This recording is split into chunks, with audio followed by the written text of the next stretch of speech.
I was just playing some games. I wasn't expecting you here so early.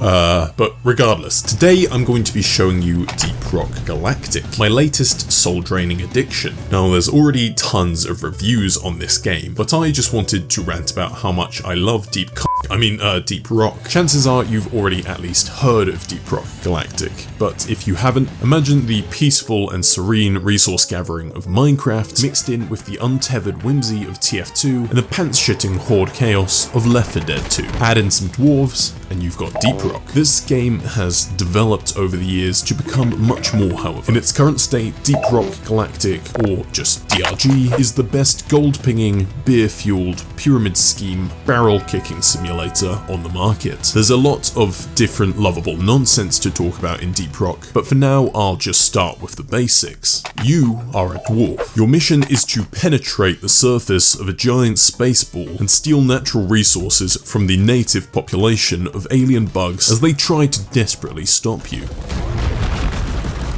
You work for the titular Deep Rock Galactic, a thinly veiled reference to the real-world Glencore PLC. The dwarves you play come in 4 different flavors. The Scout, who's basically Spider-Man if he had a gun that shoots glow sticks. Engineer, TF2 Engineer with a gun that shoots cheese blocks. Gunner, TF2 Heavy. And the Driller, whose job it is to tear holes in the fabric of reality itself. No one knows why the Driller does this, and I'm almost too scared to ask. So if a driller joins my game, I just try to leave them alone as they single-handedly reenact the Tet Offensive by excavating an entire network of underground tunnels. But enough about your deranged co-workers.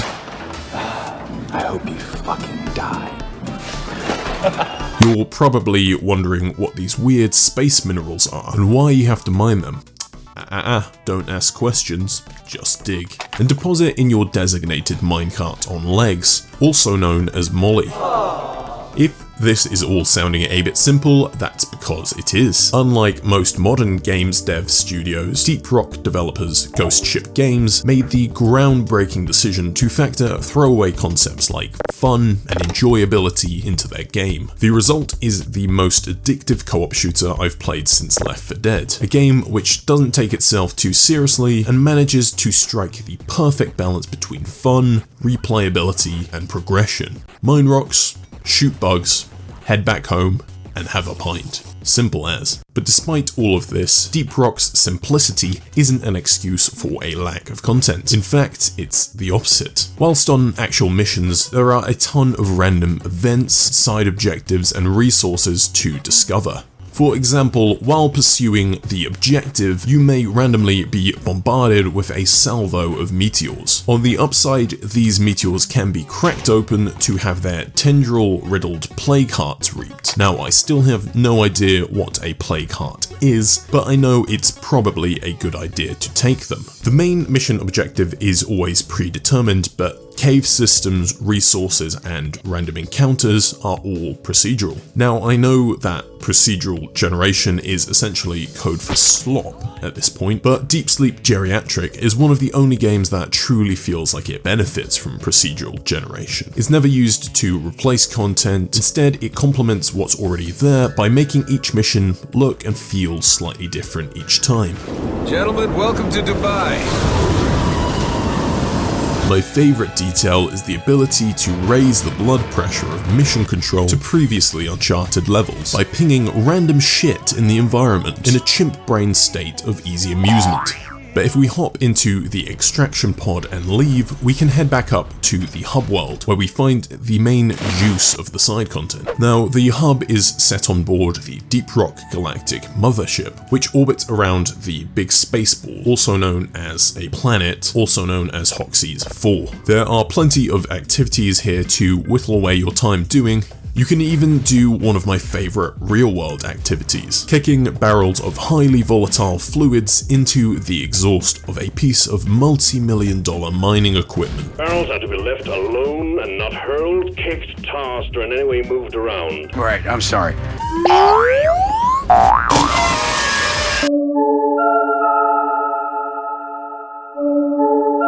But if binge drinking and brutal workplace accidents aren't your thing, there's plenty of other activities to do, like Flappy Bird and basketball. If you haven't noticed by now, the Christmas event is currently running, which means lots of priceless decorations to destroy, as well as strange piles of Colombian powder to ball up in your hands and throw at your friends. Now, if it seemed like I'm hopping all over the place, that's because it's hard to tie everything together concisely in a game that is essentially an ADHD simulator. And I mean that in the best way possible. DRG is packed with content, but never feels bloated or overwhelming. Enough to get that sweet dopamine release, but not enough to actually have to make you think. But to bring a much needed element of structure to this video, I'm going to now clumsily segue into the next thing I want to talk about. The main bulk of the game, aka the missions. There are a total of 8 available mission types to play. These missions stem from basic chimp work like mining a glowing blue ore to sabotaging rival mining companies. My personal favorite is the USA simulator, where you set up pipelines to drain oil deposits and suck them back up to a central refinery before it's shipped off back to where it belongs at the White House as the SpongeBob foghorn plays for some reason.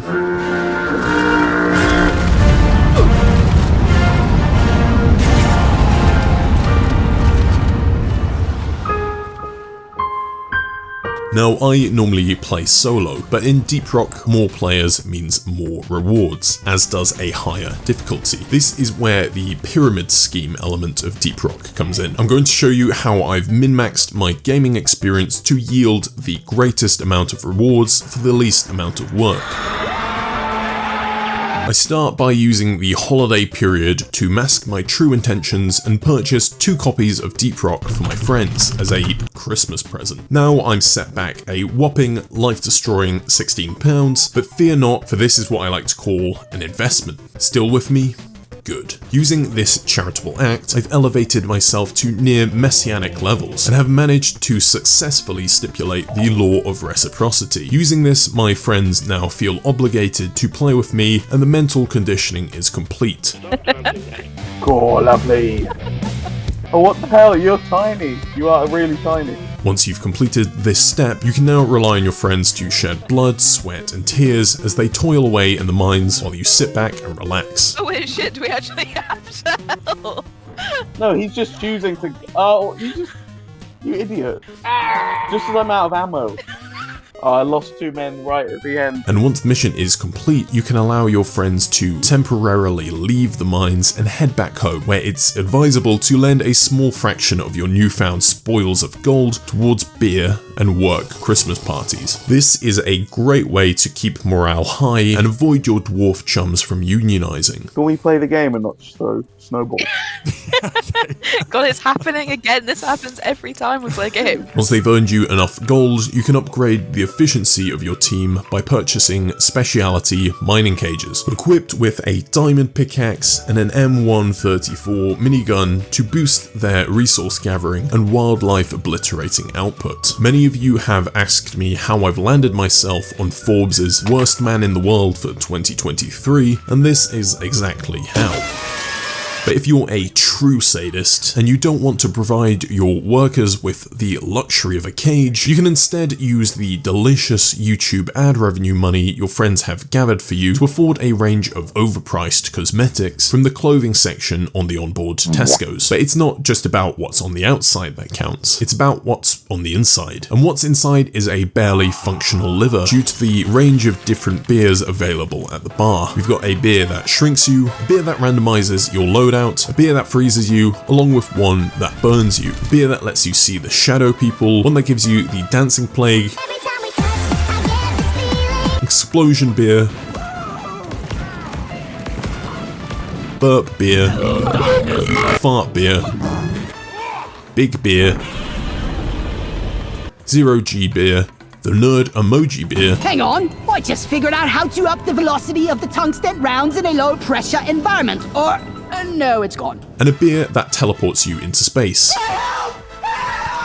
There's also the Leaf Lovers, but just don't order one. And the Blackout Stout, which is pretty self-explanatory. Damn you, Deep Rock Galactic! delicious. Other, less cool beers give you more subtle effects like buffs to damage or movement speed, which can be handy on higher level missions. But it's time to get serious for a sec and talk about progression. DRG has one of the most fun progression systems I've ever seen. Practically every mission gives you just enough resources to upgrade at least one thing, whether that be your guns, equipment, perks, or even just new paint jobs. Let's start with equipment. Fuck. Come on. Okay, that does mess up the script just a little bit.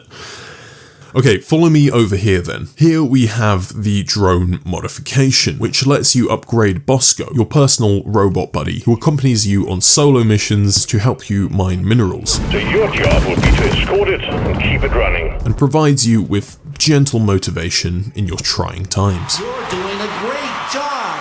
A great job! The assignment board lets you complete various missions in order to unlock skins, hats, weapon upgrades, and new features on board the hub. Oh, and here we go. The equipment terminal has rebooted. Here you can level up your weapons, armors, flares, etc. Each upgrade gives you a drastically different playstyle and really adds to that perfect feeling of replayability the game has. If you haven't got the message by now, I like this game. You could even say, I love it. But there are a couple of concerning gameplay choices. The first is that after going idle for 2 minutes straight, an unsettling image pops up on the screen along with some text that reads, "The goblins are in the vents." Now, I'm not exactly sure what this means, but it's certainly concerning. The other worrying aspect of this game is that there is a battle pass. No. Wait. Oh, whoa, wait, what's this? It's completely free? In an act of sheer steel pendulum-balled defiance in the face of the rest of the industry, Ghost Ship just said, take it. Take it. We're now at Season 4, and Ghost Ship have blessed this community with challenges, unique cosmetics, and weapon skins, and that's just in the Battle Pass. Seasonal updates, new content, new modes, new beards, all for free. These guys have definitely been keeping up to date with my manipulation tactics, because now I feel like it's my duty, my pleasure, to buy a few cosmetic packs and give these guys a jaw-dropping £7.60 free. No need to thank me, guys. You're welcome. Now, you might remember me mentioning the new unlockable features on the ship. Once you've racked up enough gold, you can blast it all away on jailbreaking upgrades for your weapons. These are known as overclocks. Are they safe? Are they legal? Not one bit, but they are definitely fun. These upgrades are specifically unlockable towards the late game, once you're sufficiently desensitized to the horrors of mass destruction. Napalm, nukes, and chemical weapons are all fair game when it comes to the range of zany upgrades available. Now that you're completely numb to the horror of Deep Rock and have a range of weapons of mass destruction available at your fingertips, you may decide to opt into the optional minigame of ruining your teammates' lives. Who cares if you're on a team with a down-on-his-luck single dad who just wants to unwind with some Deep Rock at the end of a long day? You may have empathy, but your C4 doesn't. I got no ammo. Your team desperately wants the minerals you've mined so that they can complete the mission and escape, and the swarm is gradually closing in. Well, why should they have it? After all, you mined it. No, please, no! Why you do? And why not double dip the resupply pod? Heck, quadruple dip it. Your team may now lack the ammo to fend off the Lovecraftian horrors coming their way, but they just don't understand the meaning of light-hearted workplace banter. But there is one line that is too far to cross. When a fellow dwarf rock and stones you, it is mandatory to return the salute. Not returning a salute to a fellow dwarf is a crime prohibited by the Geneva Convention and is punishable by being forced to drink a singular leaf lovers. Now, this may become somewhat tiring after the 500th time of having to do it, but it serves as the only form of social cohesion down in the endless caves. Without it, dwarf society would collapse, and you would be forced to live in the driller's endless network of maddening, non-Euclidean tunnels forever. As of making this video, the game is literally on sale for £8, or approximately $568 if you're living in the US. If you live elsewhere, I'm so sorry. Point is, go grab it, great game, lots of fun, probably one of my new favourites. Well, that's all I've got for today's vid, but I look forward to seeing you inside Deep Rock very soon. Happy New Year everyone, it's a fresh start, so make it a good one. I'll see you all very soon. What the fuck is that? What is it?